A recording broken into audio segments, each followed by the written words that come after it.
Coucou tout le monde, aujourd'hui on se retrouve pour vous apprendre à coudre une trousse de toilette aux finitions impeccables, aux finitions top chef, top niveau. On a fait la nôtre dans du simili-cuir vraiment chiant à coudre, mais vous pouvez faire la vôtre dans du tissu enduit, du tissu assez rigide ou même dans du coton très souple, ça vous fera une trousse très souple.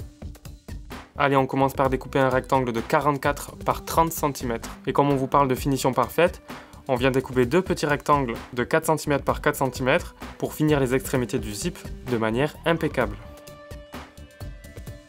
Donc pour ça, on rabat les deux extrémités de ces petits rectangles vers le milieu.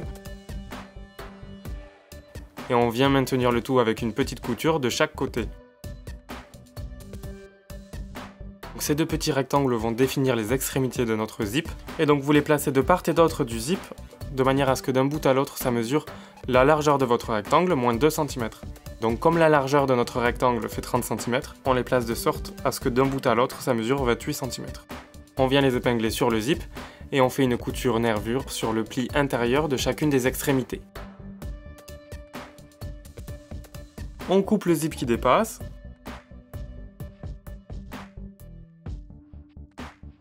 Et on vient placer la largeur de notre rectangle contre le bord de notre zip, endroit contre endroit. Il faut bien sûr faire en sorte que notre zip soit au milieu de cette largeur, donc qu'il y ait le même espace de chaque côté du zip. On épingle le tout et on vient faire une couture tout le long, avec un pied spécial zip. Et quand on arrive au zip et qu'il nous gêne, en fait il suffit de planter l'aiguille dans le tissu, on soulève le pied et on fait glisser le curseur vers l'arrière du pied, comme ça il nous gêne plus. On rabaisse le pied et on continue jusqu'au bout. Vous rabattez le tissu de sorte à venir surpiquer la couture qu'on vient de faire. Et on peut vous dire que nous on a galéré parce qu'on utilise du simili-collant, je pense, qui est très chiant à coudre, qui est tellement chiant à coudre qu'on a dû utiliser du scotch sur le pied presseur qui ne marchait même pas. Ensuite on fait coïncider l'autre largeur du rectangle avec le bord de la fermeture éclair, toujours endroit contre endroit. Et attention, on a mal calculé notre coût, donc ça vous prouve que la couture c'est aussi de l'improvisation. Mais comme notre trousse n'était pas assez grande, ou alors que notre tissu était trop rigide, on n'a pas pu venir surpiquer cette couture là, donc on a dû couper notre rectangle pile poil au milieu pour pouvoir continuer. Si votre trousse est assez grande ou que votre tissu est assez souple, vous pourrez sans doute zapper cette étape.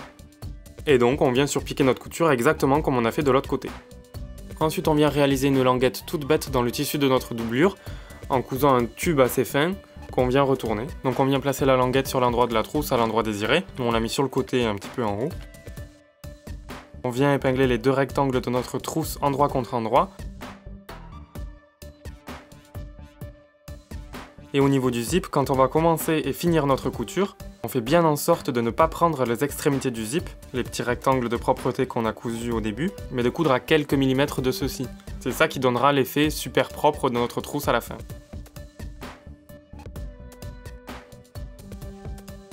On coud tout le tour comme ça et on vous montre exactement à quoi ressemblent les extrémités une fois fini.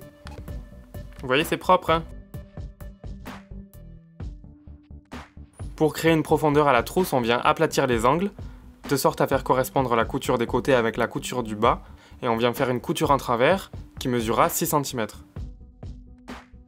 Donc on place des repères exactement à l'endroit où la couture fera 6 cm, on coud, et on découpe ce qui dépasse. Et on fait pareil de l'autre côté. Voilà, votre trousse elle est finie, on peut la retourner et s'en servir comme ça, mais comme on vous a promis des finitions top chef, on vous explique comment réaliser une super doublure. Alors vous découpez dans le tissu de la doublure un rectangle aux mêmes dimensions que le premier rectangle qu'on a découpé. 44 par 30 pour nous. On fait un ourlet sur les deux largeurs de ce rectangle.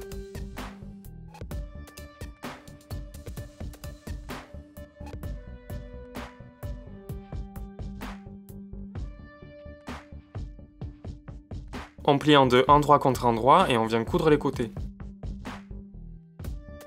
on vient créer une profondeur sur la doublure, exactement de la même manière qu'on l'a fait sur la trousse. On aplatit les angles, on cherche à quel endroit notre couture fera 6 cm et on vient la marquer et on coud à cet endroit-là. On découpe ce qui dépasse, on fait la même chose de l'autre côté. On vient retourner notre doublure et on vient enfiler notre trousse à l'envers dans notre doublure à l'endroit. Et pour finir, il suffit d'assembler les bords de notre doublure au zip avec un point invisible à la main. Alors pour faire un point invisible, il faut piquer pile poil dans le bord de la doublure. On ressort quelques millimètres plus loin, toujours dans le bord de la doublure. On vient piquer en face dans le zip. On ressort quelques centimètres plus loin, toujours dans le zip.